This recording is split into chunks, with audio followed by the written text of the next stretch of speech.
Do you want to get this reaction? Up yours, you son of a bitch! You don't talk me that way! Get out of here! Yeah, I didn't think so. I polled thousands of New Yorkers to see what pisses them off the most. And these are 13 horrifying things that you should absolutely never do when you're here in New York, because it will be guaranteed to irritate us. Stay tuned until number 1, because that one bothers us the most. In fact, I don't even like thinking about it. Ugh. So tourists and new residents, this one's for you. While I go get some coffee here, it is not knowing what you want to order when you're at the front of the line. Listen, us New Yorkers, we don't have a lot of time. Think about what you want to order, and by the time you get to the front of the line, know it and say it right away fast. In fact, you know what? I feel like in order to give this advice properly, I need the help of another pro New Yorker, so I'm gonna call him up right now. You may know him. Listen, I'm making a video on the things that piss New Yorkers off more than anything. Do you think you can help me with this? A little busy, but why not? You guys, this is John. If you don't know him, he has an entire channel dedicated to New York City that can help you out as well. So what would you say is one of the things that drives you crazy and many New Yorkers? I would say the first thing that comes to mind is the subway, not letting people off the train when the doors open. It's usually not such a big deal if the train is empty, but when the trains are full, just one person standing there can practically cause a stampede. It's true. You're gonna get people cursing you off, and if you stand in front of that door when a herd of people are coming, it's gonna be a lot of trouble. Disaster. It'll be a disaster. That, and then also I would add not moving in when there's a bunch of people trying to get on the train. These are just basic train etiquette rules. Yeah. Thinking Times Square is the real New York. Oh man, this drives us crazy because New York City is so much more than Times Square. It's cool if you're visiting. I do recommend going once, taking a picture, but that's it. It's very commercial. You have a lot of chain restaurants. The real New York is local mom and pop shops. It's great restaurants that are family owned. That's the real New York. It's not Applebee's. Come on. Any New Yorkers relate to any of these things? Let me know in the comments what bothers you the most out of all these annoying things. The number one way to be a bad tourist in New York would not be to show proper respect.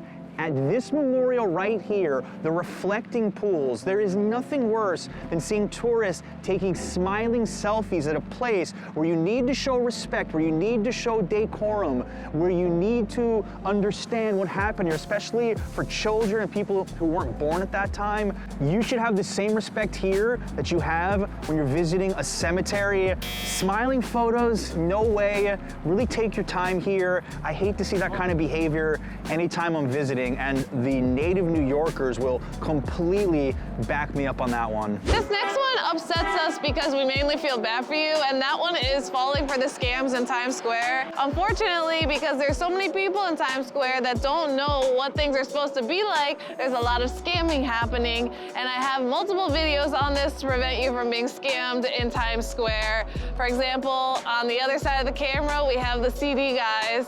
If you want to know what the CD guys do, check out the video. I'm going to link that below. Don't get scammed. It's no fun. It will ruin your trip. This is one of my biggest pet peeves, and I'm wondering if you can relate. But when people make comments about how you could buy like a mansion in Idaho for what you pay in rent in New York City, I'm just like, yes, I know, but it's New York City. It's the most expensive place in the world. And a lot of New Yorkers feel this way too.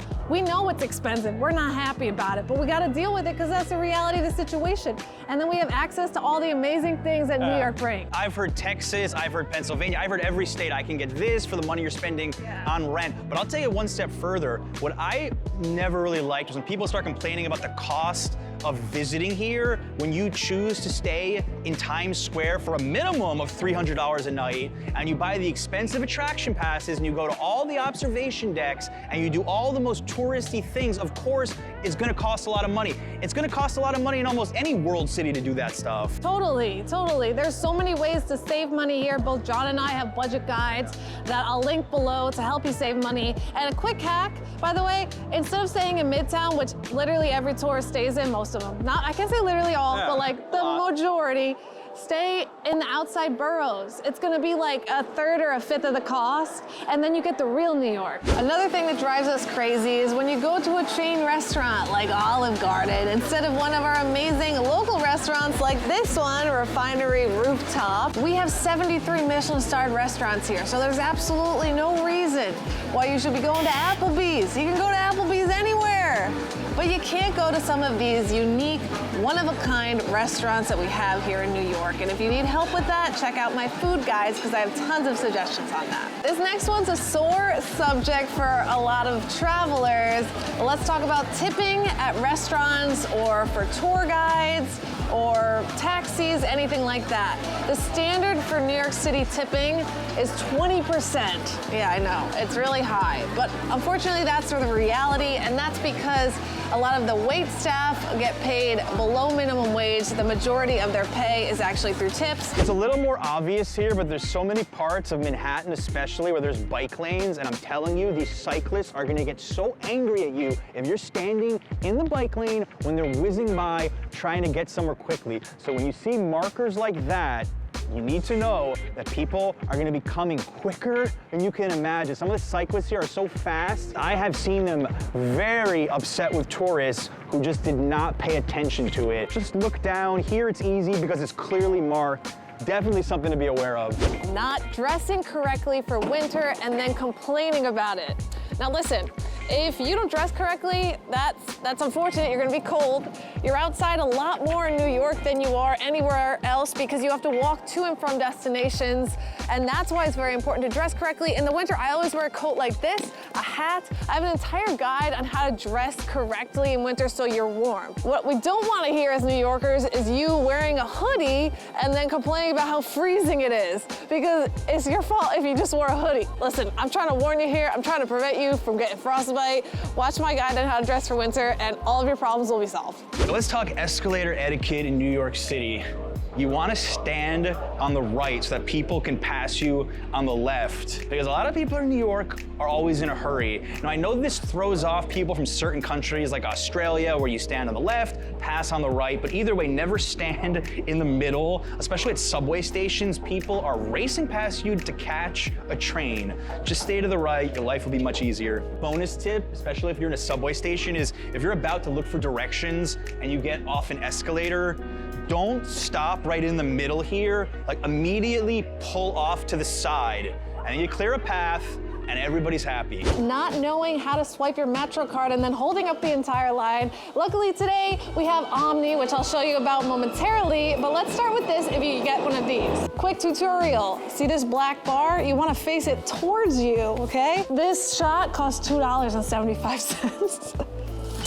And see that? Boom. But listen, we live in 2023, and today we have these great machines here called Omni. All you gotta do is tap any credit card, or if your credit card's on your phone, just tap it. John, your wife wants you home. Why don't you show us how this works? Got a baby to visit. Boom. Bye, John. Thanks for your input. Oh, here's your Metro card. Are you ready for the final one that bothers us New Yorkers more than anything? This was the thing that more people commented about than anything else, and that is walking too slowly or stopping in the middle of the street, the sidewalk, to check your phone, to check a map, to take a photo. Listen, us New Yorkers, we're busy. We don't have time for that. We're always rushing everywhere. So it's a very simple solution. All you gotta do, if you gotta check your phone, if you wanna take a picture, just move to the side of the street. And if you're walking in a busy area, especially in Midtown Manhattan where Times Square is, just make sure that you're walking quickly. Now, walking quickly in New York, it's a quick pace. It's fast. This pace that I'm walking right now, this is not gonna do it. You wanna see a New Yorker pace? Are you ready, Lucas? You can't keep up with me. Look at this.